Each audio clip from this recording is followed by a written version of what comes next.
Hey guys, Joshua Peterson here, Peterson Electric. It is December 2023.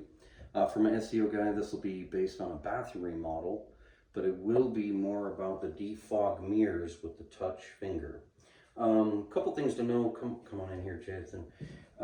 First thing, we had a huge bar light. Had to cut that out.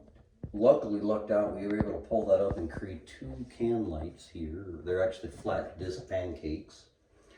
And then we had to run another switch leg through the wall so we could get these centered based upon the mirrors.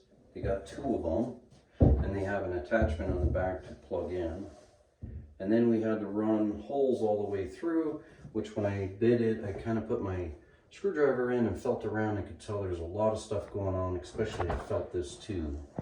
So we had to cut open drywall because they wanted a fourplex on the other side. And the other side is the hallway. That's a laundry room, and that's the bedroom. So going up and back down would have been hard with a two-story house, pretty much impossible. So what we ended up doing is just cutting across here and then coming up and down and getting into here and putting a stack switch because we want to dim this. Mind you, you cannot dim lights with an exhaust fan motor. We did clean that out for them too. It was in good shape. So yeah, something like this, just anticipate it was just a bar light and one duplex outlet, two switches. And so now we're gonna have a dimmer, a stack switch for fan, and the mirrors. The mirrors do not count as code as you walk in if you have to come over and touch them, because some bathrooms are further out. You have to have some sense of light as you walk in with the switch. You cannot walk to touch them. They do not turn on just because you turned them on. You're just energizing them like a switched outlet. And now you gotta go touch them like you're touching your lamp or pulling a pull string. Yeah, don't forget your notch plates as well. They already actually did the whole bathroom, and we came in after the fact. I never had that happen, which worked out fine.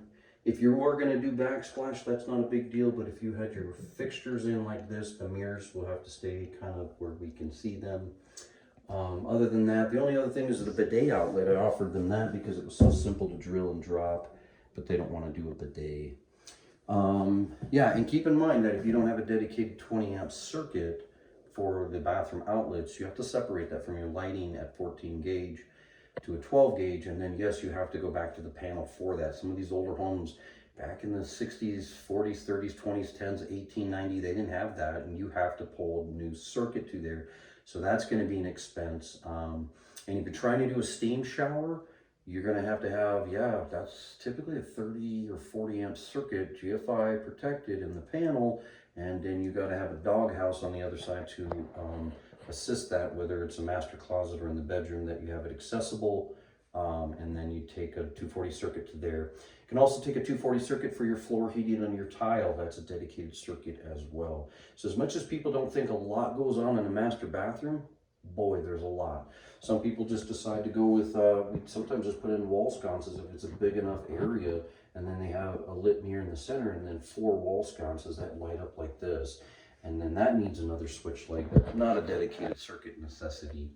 Anyways, guys, thanks for joining us. Have a great day, and we'll talk to you later.